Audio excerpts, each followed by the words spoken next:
America is under siege, not from across the ocean, but right here at home. The cartels are no longer just traffickers. They are waging a full-scale war.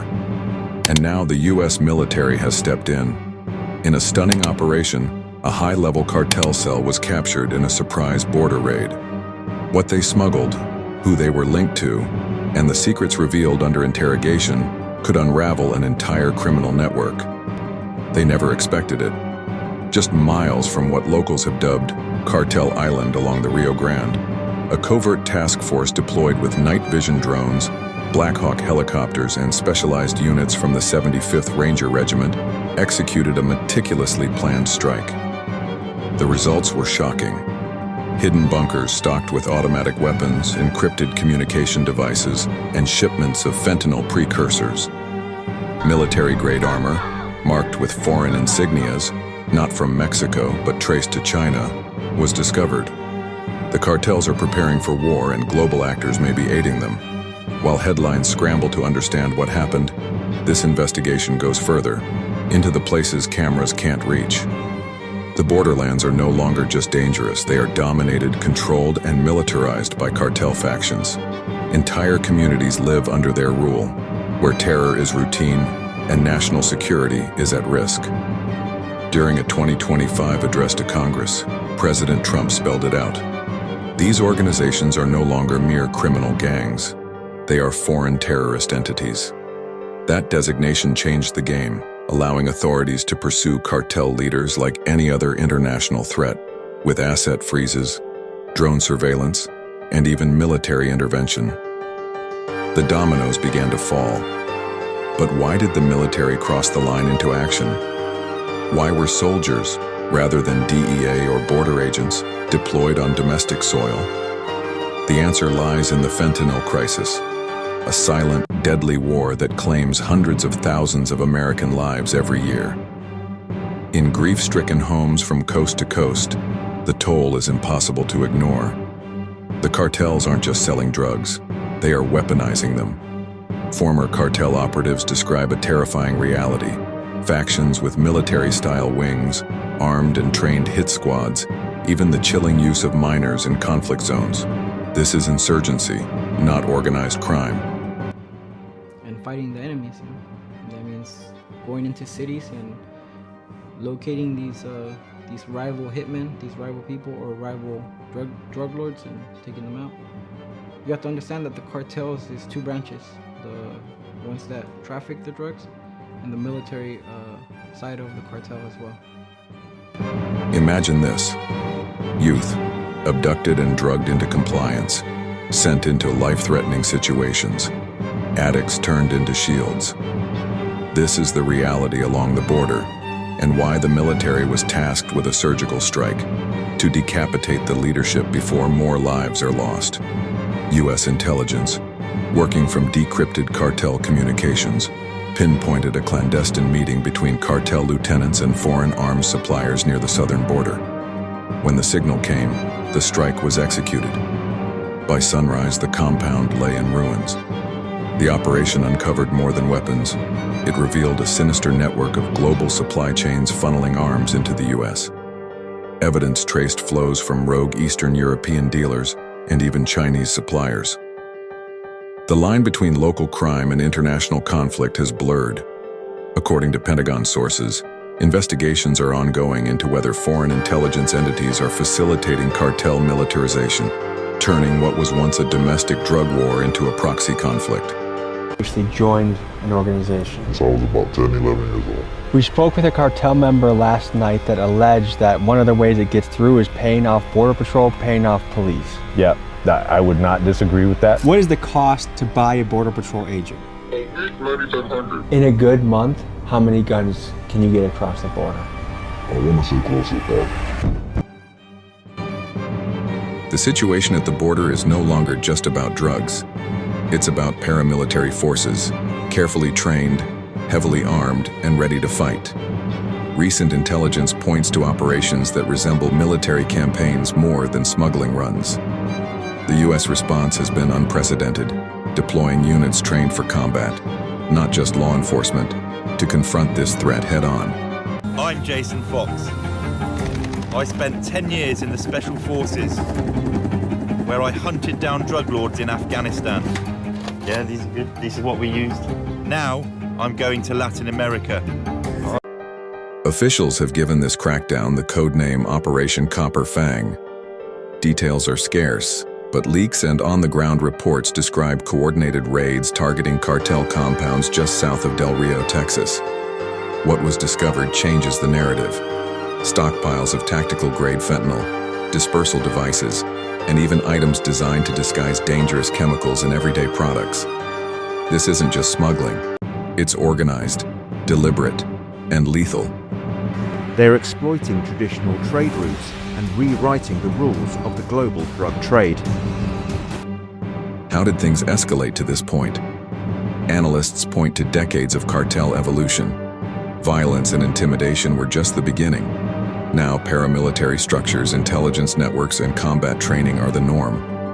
Former military operatives from Mexico and Central America have been recruited, turning gangs into organized forces capable of standing up to armed opposition. Is police connected to cartels? Yeah, definitely. Local police are 100%. State police, you could say 50-50. These organizations operate like mini armies. They have strict internal rules, specialized units for intelligence gathering, logistics, and enforcement. And while the U.S. focused on overseas conflicts, cartels quietly extended their control over entire regions, infiltrating critical infrastructure and local governance. The message is clear. Anyone in the wrong place at the wrong time could become a target, and ordinary citizens are caught in the crossfire. Yet, the debate continues. Why is this treated as crime rather than terrorism? For years, a quiet transformation has been happening right under our noses. Cartels are no longer just south of the border threats. They've built networks stretching deep into North America, blending seamlessly into cities, suburbs, and even rural towns. And they're evolving fast, using every loophole and weakness in the system to expand their influence. Recent investigations reveal a startling fact. Mexican cartels operate distribution cells in almost every major American city. That's not speculation, that's documented intelligence. But it doesn't stop with drugs. The same networks now handle logistics, armed enforcement, and even clandestine chemical operations. Public awareness campaigns targeting fentanyl abuse weren't just about information, they were psychological tactics. Social media and news feeds became tools to expose the gruesome reality of overdose and addiction, stripping away the glamour that had long surrounded cartel culture. For too long, these organizations were idolized. Now, Americans are seeing the dark truth. And just as the U.S. began focusing on its southern border, the cartels quietly looked north. While Americans fixated on drone footage of convoys crossing the Rio Grande, the real infiltration occurred in Canadian suburbs, from British Columbia to Alberta, where neighborhoods once considered safe became the staging grounds for fentanyl production and distribution. Operation Copper Fang disrupted key shipments, forcing cartels to adapt. They moved high-stakes operations into Canada with precision, taking advantage of minimal oversight, lenient visa policies, and suburban anonymity. The northern border presents a unique vulnerability. Unlike the heavily fortified southern border, more than 5,000 miles of U.S.-Canada frontier are lightly monitored. Cartels exploit this by moving shipments overland with ease, bypassing customs and checkpoints entirely. Canada became the perfect environment. Minimal scrutiny, cooperative gangs like the Red Scorpions and United Nations Gang, and access to major transportation networks. The result? Profits skyrocketed, labs went undetected, and a quiet front in the narco-terrorism battle opened, far from public attention but dangerously close to major U.S. markets. The shift isn't subtle anymore. The flow of cartel operations isn't just south of the border, it's moving north, quietly embedding itself in Canadian cities. The formula is simple. Set up shop, leverage local gangs, maximize profit. Sinaloa or CJNG operatives don't just arrive, they negotiate with existing networks. The pitch? Work with us, and profits multiply. And they do. Consider the numbers. A single kilogram of fentanyl might fetch $30,000 in Mexico. Once it crosses into the US, cut and distributed in smaller units, that same kilo could sell for up to $1.5 million. Now imagine eliminating the border entirely. Labs in British Columbia, shipments in unmarked vehicles, bypassing every middleman. Deadly product, maximal profit. The consequences have been catastrophic. During the pandemic, at certain points, fentanyl overdoses outpaced COVID-19 fatalities. And just when you think the threat is criminal, it becomes cultural. Narco culture has seeped into Canadian society. Merchandise, hats, even religious paraphernalia glorifying cartel leaders. These are now part of youth culture in some regions. Social media amplifies the effect. TikToks, memes, music videos, violence packaged with entertainment, have normalized a lifestyle once feared. And law enforcement? They struggle to identify which labs are cartel-linked, as Canadian press releases don't legally disclose gang affiliations. Many local agencies openly admit they are outgunned, underfunded, and technologically outmatched. Cartels aren't just operating in secret, they're fortifying. Homes bought outright, cash transactions, money laundering, bulletproof basements for storage and meetings, sophisticated Chinese-made encrypted communications and facial recognition security systems are now standard. Even banks, seeing large sums, rarely ask questions. When former President Trump designated cartels as terrorists, Mexican authorities handed over 29 major cartel leaders to the US, a historic move that sent shockwaves through the underworld. Suddenly, Mexico became unsafe for these operatives. Their answer? Canada, where international complications make direct US action virtually impossible. But the US isn't standing idle. Operation Northern Watch, a classified program revealed through internal DHS sources, is mapping cartel networks north of the border. Whistleblowers and surveillance technology are helping identify cartel-affiliated safe houses in Canada, and if necessary, those targets can be struck. This isn't a war about drugs anymore. It's a sovereignty issue. Across North America, a multi-front narco-insurgency is taking shape, moving past borders, politics, and even law enforcement oversight. Cartels have embedded themselves in neighborhoods, banking systems, city councils, and social culture. And if unchecked, the next phase could be an organized assault on US soil. The intelligence is credible. Case in point, in January 2025, authorities intercepted a convoy of heavily armed CJNG operatives just 6 miles from Laredo, Texas. They weren't moving narcotics, they were moving RPGs and body armor, a clear indication that this isn't about drugs alone. It's about tactical escalation. The plan? Federal agents still don't fully know. What's clear is that cartels aren't just trafficking, they're sending a message.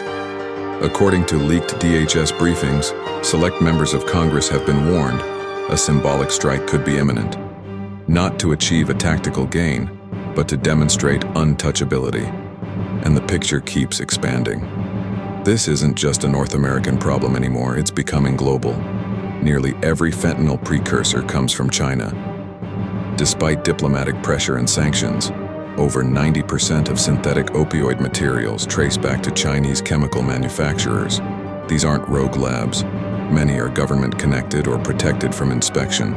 And the assistance doesn't stop at chemicals.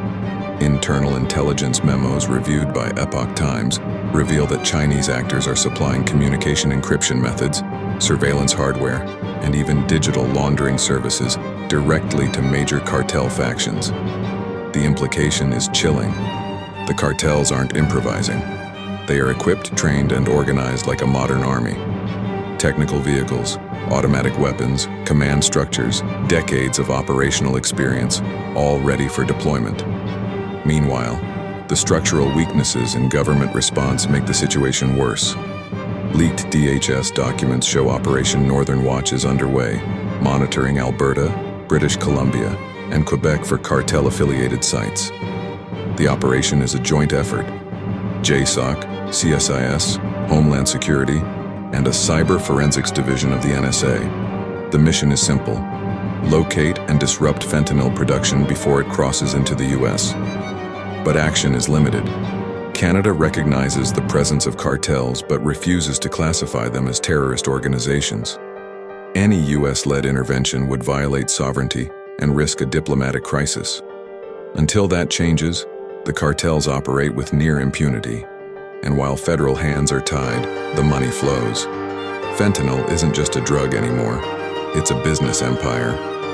Shell companies, real estate laundering, and cryptocurrency schemes are all part of the portfolio. Whistleblowers from the IRS report that cartels increasingly use privacy coins like Monero, sometimes exploiting lax compliance at US-based crypto exchanges, to fund weapons, recruitment, and political influence. Indeed, political infiltration is now part of the playbook. DHS reports highlight multiple red zone districts across Texas, Arizona, and New Mexico, where cartel influence has penetrated local law enforcement and elected offices. Judges, police chiefs, mayors. Some have been compromised. The question becomes not just how to stop drug trafficking, but how to reclaim governance where the rule of law has been bought or intimidated. Inside the Pentagon, the response is intensifying. Plans for a cross-branch military task force dubbed Leviathan in leaked documents would combine Delta Force, Navy SEALs, U.S. Cyber Command, and AI-assisted drone units for deep surveillance of fentanyl labs. The goal: neutralization, not arrest.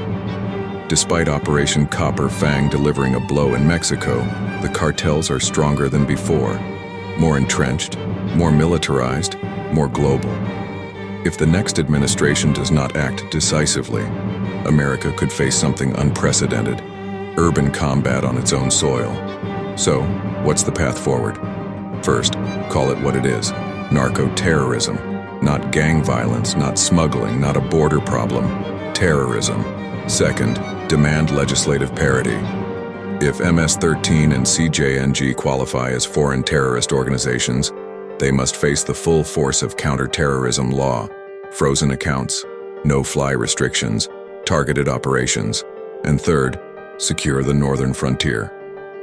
While the southern border captures attention, the northern border is a wide-open avenue for cartel operations. The question is whether the U.S. is willing to confront it. Because if it doesn't, the consequences could reshape the nation's security landscape forever.